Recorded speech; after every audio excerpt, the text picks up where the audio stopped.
and gentlemen, greetings. I am ready to begin the 42nd episode of my blog, The Beloving Imaginer, and this one is going to be devoted to the same book as the previous episode 41, namely High Five, the William Shakespeare Beat is back. 400 newly written poems prove it.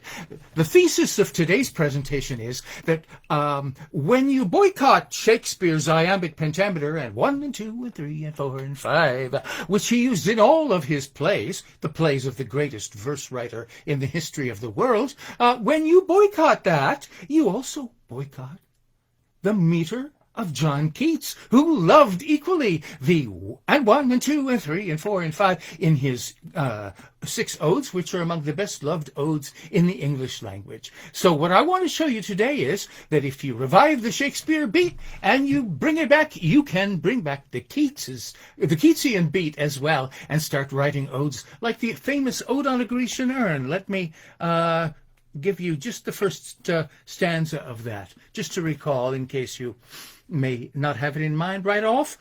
Ode on a Grecian Urn. He wrote this to a Greek vase that he saw in the British Museum. I also toured the British Museum and saw lots of these.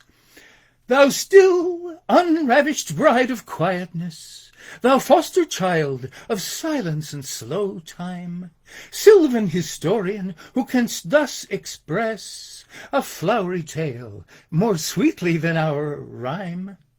What leaf-fringed legend haunts about thy shape, of deities or mortals, or of both?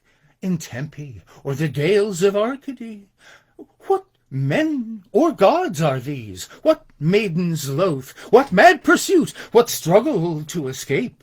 What pipes and timbrels? What wild ecstasy? He gets you really worked up over it. Well, I like that, and I, in my poem 362, have written the first of my original Keatsian odes using his favorite meter, and I call it Ode on Weather Theatre. Here we go. The folk who whisked the Shakespeare beat away, the Keats achievement too have swept aside. But I the latter's canticle would play, and gladly with his oaten flute abide.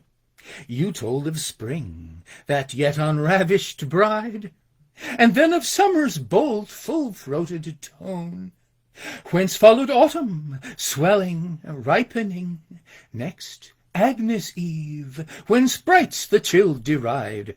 The seasons, each to you endearing grown, you made me love and taught me how to sing.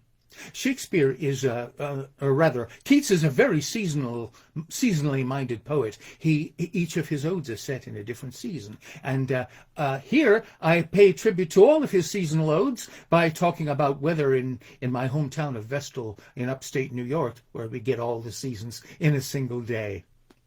In this half-rural town of mine, I'd say, of divers times the wonders might betide.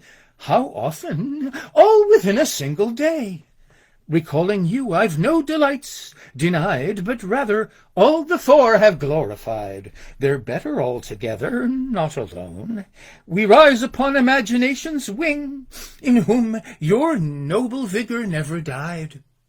The skill the sky might brave in sight, or grieving groan, but praising, loving, fears away I fling.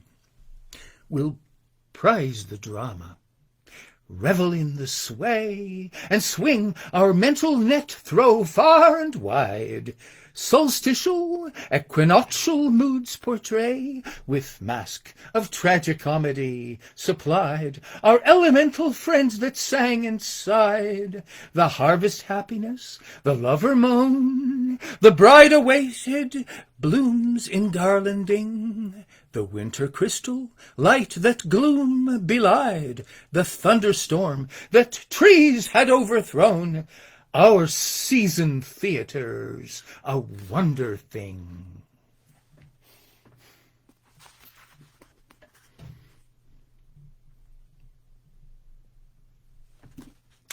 Now comes Ode on Verse Pedagogy. Pedagogy just means a theory of teaching and learning. How do you teach best and learn best? And my suggestion is a simple one. Don't just keep analyzing Keats's poems. Assign the student to write one, and you'll get much farther in a fraction of the time. Exaggerated veneration might be Jekyll, with a secret hide as well. Keats' Grecian Urn gets analyzed all right, but holds the pupil captive in a spell. Beyond perfection, languid fate befell the hearers of the tribute, who would try to emulate what couldn't be surpassed. One writer a contrasting tale would tell. If you should persevere, a bluer sky you'll see when you succeed, and cry, at last. An emulator spies a brighter light, and hears from higher dome a sprier bell, than imitators, whom no cries invite, the model much respected to excel. Yet rivals no disheartening may quell. Fine goal in sight, you'll get there by and by. If grace of many trials be amassed, fierce drive the comrade athlete can impel to hear the hero maxim, do or die. The weary by the strivers are outclassed. If you would exercise a greater might, and feel release from timid prison cell, recall that you yourself determine quite what heaven you imagine, or what hell. The ocean roaring heard in spiral shell, the daunting doubt of taunter will belie, and conquer what aspersion might be cast. It is an inner sea where echoes dwell, that hugely amplified in ear imply the blood rush of your heart. Friend, that is vast. In other words, if starting out to imitate and rival Keats in Odes writing, you're suffering maybe a little lack of confidence, think about that seashell that supposedly duplicates for you the ocean sound. It doesn't duplicate any physical sound of oceanic water. What you're hearing is the sound of the blood rushing in your ear, greatly amplified through the echo chamber structure of the shell. That's an amazing, wonderful thought. It means, in other words, that they told you the sea was in the shell. The sea is not in the shell. It's inside you. That's a power thought. And now let's try something a little different. I call this one Ode on Words New-Wrought. Along with words recaptured from the past, I favor those that we today invent. In language, let them have a chance to last, like those that we revived with fond intent. New feelings may arise, new words are meant to give them shape within a word-song tune, and each may, by itself, an artwork be. A new embodiment may, too, be lent to just emerging thought, a concept boon, an aid in gaining versatility. To buy a word-song book, or read one through, from start to finish, I would have to say, is not a thing that people often do, and that may be a problem. Thus one day I felt I needed to invent a way to ease transition, prelude made of prose, a vehicle superb to introduce, in format of a blog, what might convey familiarity, and if a reader chose to try the facing page, it might unloose imaginative freedom in the mind. The reader might a hearer come to be, and in the versing that the folk would find, a lust arise for verbal melody. A bagatelle, borrowed from the French, refers to music we would entertaining, light, or sprightly call. I blent the word with blog, in blogatel to mark an innovative genre. See? I made a trendy entry, after all. My new named blog would cast a lyric spell.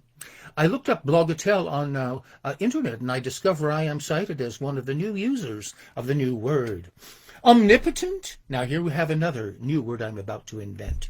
Omnipotent, omniscient, we've heard. All-powerful, all-knowing, one is told. Describe the Lord Almighty, each a word, well-known. Yet I decided I'd be bold. A novel term I in a work enscrolled to help describe a potent Sufi thought I much admired of Ibn Arabi. A novel world of thinking he'd unfold when omnifingency to mind he brought with great significance for poetry. Essential being never can be known, but by imagining be partly caught in glimmer, gleam, and fragment, random thrown about the universe, we're rightly taught by our imaginings, and these alone. We live in an imagined world, a dream, that being, ultimate being, what's called God, fashioned with a poet's sigh. A lover, it had solitary grown, so worlds in its poetic breath would teem, where creatures would return the love brought nigh. This is Sufi thought of Ibn Arabi that I borrow from. He thinks that not only did God breathe life into Adam, God was a lonely lover, and he heaved a huge melancholy sigh, but it was the sigh of a poet, the all-imaginer, the omnifingent, and in that all-imagining sigh was the power to give life to those creatures whom he imagined as being worthy to love and to love him back. We call it Lord, this all-imaginer, and of that Lord will ever be a part. The omnifingent, so I would prefer to name it. One imaginative heart are it and we. Imagining's the start of poet wisdom. In its likeness made, our soul and source will both remain unknown. The world's one love song. Our poetic art will burdens of the lover God unlaid, and thus returning love, we're not alone. Well, those are three odes that I wrote. In my first group of half a dozen, I actually wrote 7 more after that to prove that the first 6 were not simply a gift of luck. And so from my second group, I also have a couple of samples for you. Poem 376 is called Odan Shmurah Matzah. Here, I turn from Sufi thought to Jewish thought. Shmurah means preserved, watched over, kept, secure, protected, guarded, observed. Shmurah Matzah is made in a super primitive style for absolute fidelity to the way the ancient Jews made them when they were in a super hurry to get out of Egypt. And so I was sent one when I got COVID. Or I didn't rather get COVID. I got something that I was afraid would be interpreted that way. It was a sore throat. I didn't want to dismay the other guests or frighten them at the Seder, so I quarantined myself. And lo and behold, they sent me all the food I'd need for the ceremony, plus the special gift of a Shmurah Matzah. The scene and taste and texture of a food will intertwine sensation with our thought. The memories combined may be endued with strength to make us feel we've just been brought to re-become the child on whom had wrought those deep impressions working underneath our lives by power far beyond our will. The Easter cake that Proust consumed had taught the man a state of being to bequeath to readers. Let the taste your spirit fill. Not having had my second Pfizer shot to keep the threat of COVID plague away, I found a meal delivered friends had sought to help me with my Seder plate today. First night of Pesach, Major role would play the guarded matzah, watched unleavened bread, remindful of what fleeing Jews would bake and had to eat in haste. My gift will stay, a presence in my memory, I said. A treasured lesson I from this will take. The handmade matzah, round, not square, is flat, but not entirely. Parts will fall, will rise, when temperatures vary. Add to that the blacker bubble shapes which meet the eyes. What might seem flawed, however, don't despise. The matzah's thinner, crunchier, more fresh, more primitive, dry, simple, and more right. I'm done with strawless bricks and tyrant lies. My long-gone past and present intermesh. Oh, first and perfect Shmurah Matzah night. Now let's see what I wrote. Oh, here's a good one. 377. This is called Ode on Dead Languages.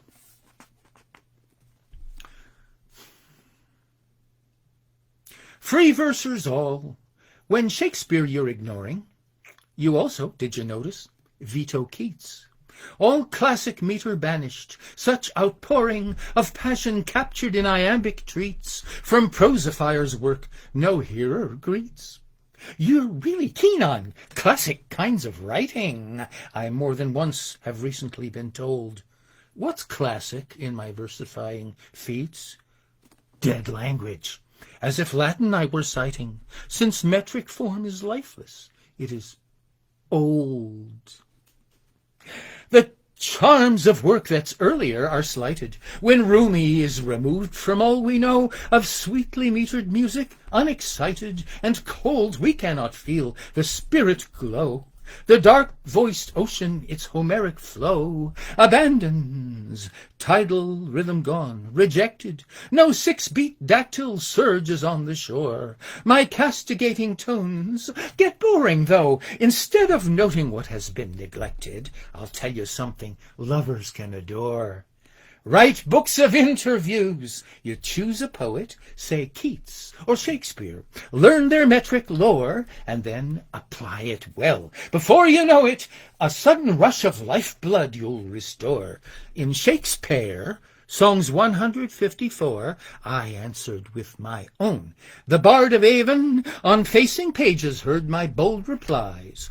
West-East Divan presents one mentor more. In Persian versing Goethe proved a maven. We traded poems, aye, decision-wise.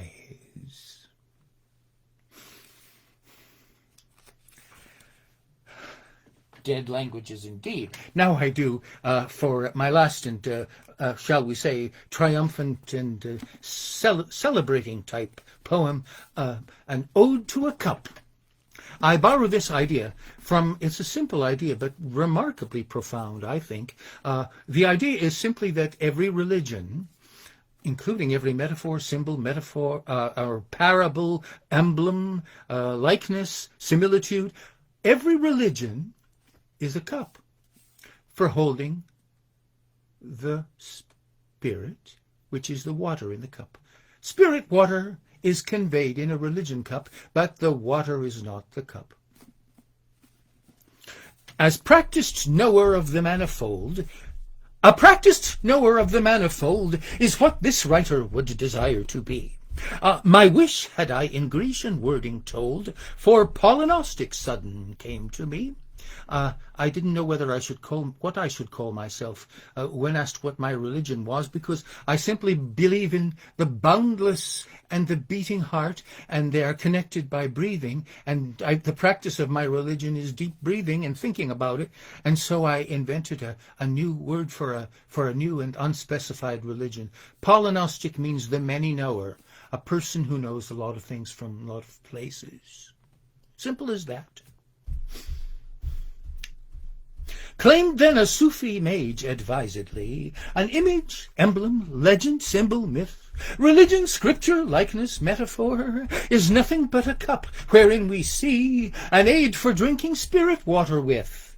a shaping vessel into which you pour the purity of spirit, that it may acquire attractive form, be lent a hue to help you grasp the meaning that today can match the comprehension skill which you have gained. What thought of self and world is true right now?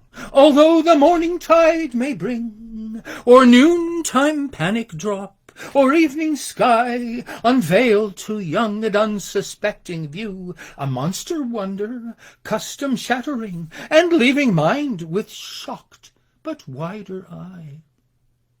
In other words, you never know what's coming next. So the real meaning of believing is beloving. New cup may grant a new identity, a pilgrim station made for one alone, where you might live a while and feeling free, until the vision next to come be shown. A state of grace, or yearning lover moan, one cannot know. Yet poets have a gift to make more cups to seeker's soul appear, when fit for stranger mystery one's grown. Supernally may purer spirit lift, when you yourself the water blessing hear.